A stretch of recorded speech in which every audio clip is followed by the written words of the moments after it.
भागवत पुराण इसलिए होता है महिलाओं को मासिक धर्म।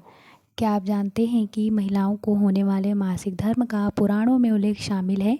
उन्हें मासिक धर्म क्यों होता है, इस पर एक पौराणिक कथा भी मौजूद है जो इंद्रदेव से संबंधित है। भागवत पुराण में वर्णित एक कथा के अनुसार एक बार बृहस्पति जो देवताओं के गुरु थे, वे इंद्र से काफ़ी नाराज़ हो गए। इसके चलते असुरों ने देवलोक पर आक्रमण कर दिया और इंद्र को अपनी गद्दी छोड़कर भागना पड़ा। असुरों से खुद को बचाते हुए वे सृष्टि के रचनाकार भगवान ब्रह्मा के पास पहुँचे और उनसे मदद मांगने लगे। तब ब्रह्मा जी ने उन्हें बताया कि उन्हें एक ब्रह्म ज्ञानी की सेवा करनी चाहिए। यदि वह प्रसन्न हो जाए तभी उनकी गद्दी वापस प्राप्त होगी।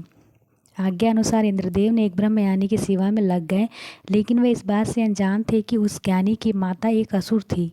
इसलिए उसके मन में असुरों के लिए एक विशेष स्थान था। इंद्रदेव द्वारा अर्पित की गई सारी हवन की सामग्री जो देवताओं को चढ़ाई जाती, वह ज्ञानी उसे असुरों को चढ़ा रहा था। इससे उनकी सारी सेवा में भंग हो रही थी। जब इंद्रदेव को सब पता चला तो बेहद क्रोधित हो गए और उन्हें उस ब्रह्मज्ञानी की हत्या कर डाली। एक गुरु की हत्या करने का घोर पाप था, जिस कारण उन पर ब्रह्म हत्या का पाप आ गया। ये पाप एक भयानक राक्षस के रूप में इंद्र का पीछा करने लगा।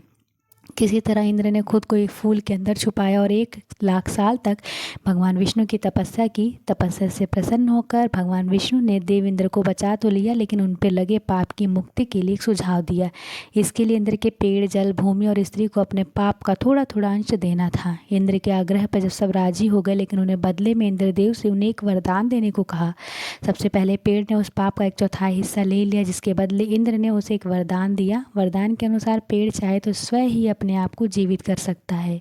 इसके बाद जल को पाप का हिस्सा दिया। इंद्रदेव ने उसे अन्य वस्तुओं को पवित्र करने की शक्ति प्रदान की।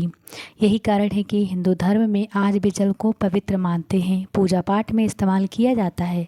तीसरा पाप इंद्रदेव ने भूमि को दिया। इसके वरदान स्वरूप उन्होंने भूमि से कहा कि उस पर आए कोई भी चोट हमेशा भर जाएगी। अब आखिरी बारी स्त्री की थी। इस कथा के अनुसार स्त्री को पाप का हिस्सा देने के फलस्वरूप उन्हें हर महीने मासिक धर्म होता है, लेकिन उन्हें वरदान देने के लिए इंद्र ने कहा कि महिलाएं पुरुषों से कई गुना ज़्यादा काम का आनंद उठाएंगी।